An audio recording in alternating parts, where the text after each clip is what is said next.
very, very short. I think it's about 25 minutes, maybe not even that.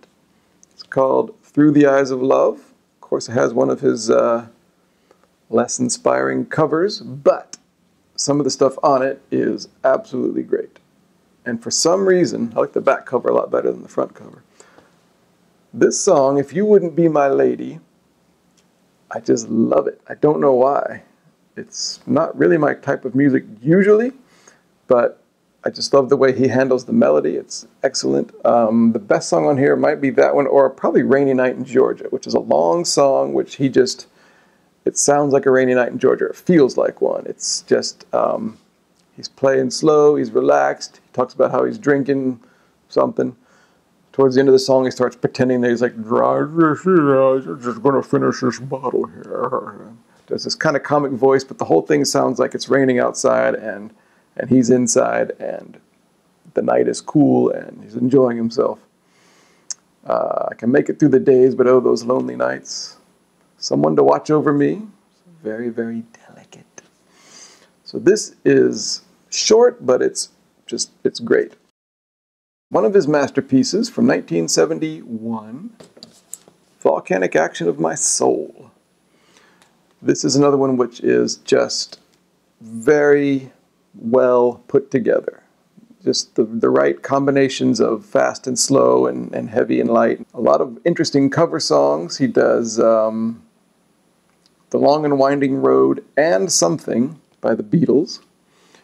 He does Wichita Lineman, the Jimmy Webb song. Feel So Bad, which was a single. What Am I Living For? I think that was a single. This is just another super cohesive album that sticks together and just sounds fantastic. Higher than you might think, but there's a lot of reasons for that. The final album released during Ray's lifetime. It's called Thanks for Bringing Love Around Again. It's only released on CD from 2002. It's fantastic. It's one of the more interesting releases of his career. And it really sums it up. It really feels like a final album. For example, the first song is a re-recording of What I'd Say, retitled What I'd Say. It's done in a modern style with like synthesizers and stuff, drum beats, drum machines and stuff. But it's a lot of fun. He would play this song as the final song of hundreds and hundreds, maybe thousands of concerts in his career. So he knew the song extremely well. And here's his updated version of it, which is really a lot of fun to hear. The title song is great. A lot of this is about love and also nuts, physical and otherwise. The way it ends is the amazing part for me, one of the amazing parts. New Orleans is a great song. Mr. Creole is a song kind of about music itself or inspiration itself in the form of this guy, Mr. Creole. And then the final song is Mother. And Mother is basically Ray Charles opening up his heart in a very direct and very, very literal, personal way to his own actual biography that he didn't often do, not this directly. It's a song about his mother, Retha, who died when he was 14. His dad had left the family earlier. His brother George had died as Ray watched, because Ray could see at the time when Ray was 6 years old.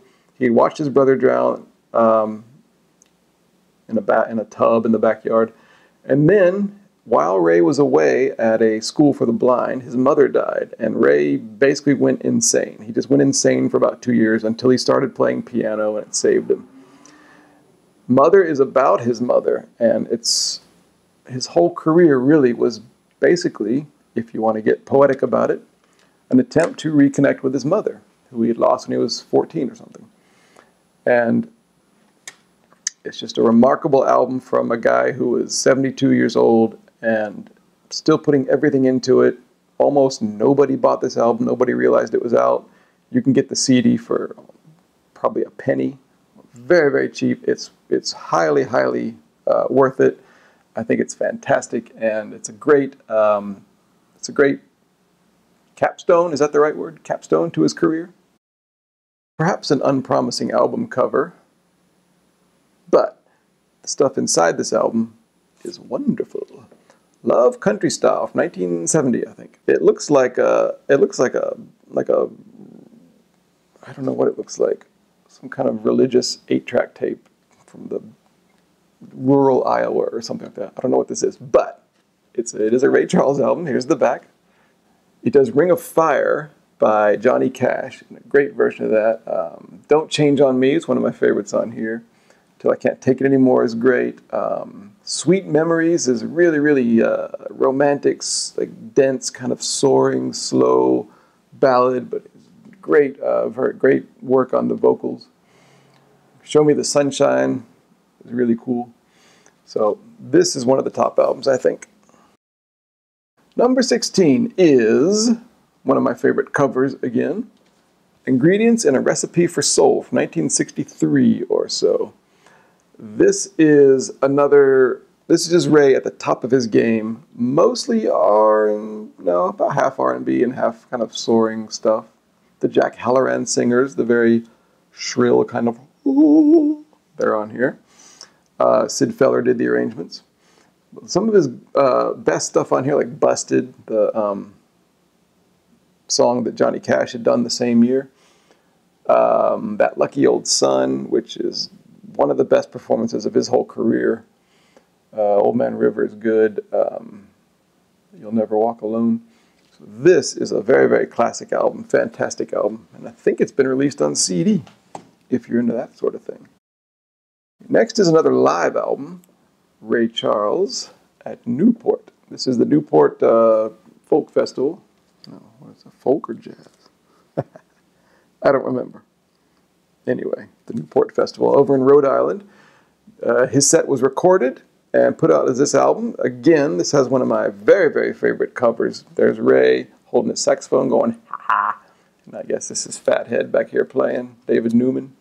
But this is another super, super, super exciting and tight live set with his band, his R&B and his orchestra, his jazz band. I mean his R&B band. Does The Nighttime Is the Right Time. He does a little Spanish Town, which is just for fun. He's got another good version of I Got a Woman, Talking About You. A lot of his R&B hits from the 50s from Atlantic are in this show. And there's a movie about this festival, but Ray was not in it. Ray didn't want to be filmed or something like that. So he's not in the movie, but it's a classic live document of it. This is one of his most famous albums from the early 70s, 1972 or so. A Message from the People. And this is, as you can probably tell from the cover, a lot of social commentary, but not all. So he does Heaven Help Us All by Stevie Wonder. He does Abraham Martin and John, the song that Dion did. But then he does stuff like Take Me Home, Country Roads, Every Saturday Night. He does There'll Be No Peace Without All Men as One, which is one of his greatest kind of elegiac songs of hope. And of course, the last song is his very, very famous version of America the Beautiful, which is done in a very loose gospel style. I understand that he, Ray, designed this cover himself, had it done himself. And this is a very, very, very direct and well done album.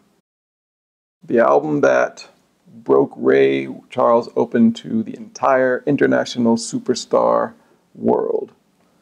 Modern sounds in country and western music. This album had some of his biggest hits on it. You Don't Know Me. Imagine that being on an album. Born to Lose. Bye Bye Love. You Win Again. Hey Good Looking. And the one that really made Ray a super duper star, I Can't Stop Loving You. That single was released from this album and it broke worldwide. All of this album is perfect. It's all country and western music, but not done in a country and western style, I don't think. It's just done with his regular R&B or orchestral styles. String arrangements by Marty Page. Big band arrangements by Gerald Wilson and Gil Fuller. So it's not like super hard country, but everything on here is just scintillating. And I put that one first, and I put this one a little bit higher. although you could switch these two around really. The reason I put this one higher is because it has Midnight on it, and I just really, really, really like Midnight. It's my favorite song on these two albums. But this is basically, it's not a carbon copy of the first one, but it's called Modern Sounds in Country and Western Music Volume 2. It's just going back to the well, which had been such a hit earlier in the year, and redoing it again, and it's just as good. If that's a 5-star album, then this is a 5-star album. It's an odd moment of a sequel being every bit the equal of the original. Take These Chains From My Heart is on here. The old Making Believe song.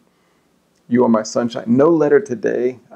That's why I like this album a little bit better. I like them both. But Oh Lonesome Me, which I know from the Neil Young version. This is a much peppier version. Can't get over how she set me free. Oh, Your Cheating Heart. What a great album. Is another live album. This is different than the other live albums. It's called In Person, also released on Atlantic in 59 or something, 60. This was recorded in 1959, May 28th, 1959, in Atlanta. This was recorded on a single microphone, this show, hung in front of the stage by a local radio station who wanted to use it as promos for something. And they realized that the recording, the performance and the recording was so good. I don't know why the recording sounds good because it's one single microphone, but it sounds great. It was not like a big show-busy kind of studio, like industry showcase type of performance. It wasn't being recorded specifically for a live album that anybody knew. So it's just very, very loose. It's Ray in his home state, Georgia, just playing very, very loose, interacting with the crowd. It's so much fun, and everything on here is just perfect. From The Right Time to What I Say. Didn't end the song, the concert, I guess. Yes, Indeed. Spirit Feel, which is the odd song on here.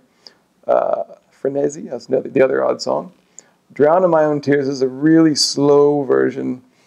Really, really deep. You can't take your ears off of it. And then the fun Tell the Truth. So I think that's the final live album in my list, but it's indispensable.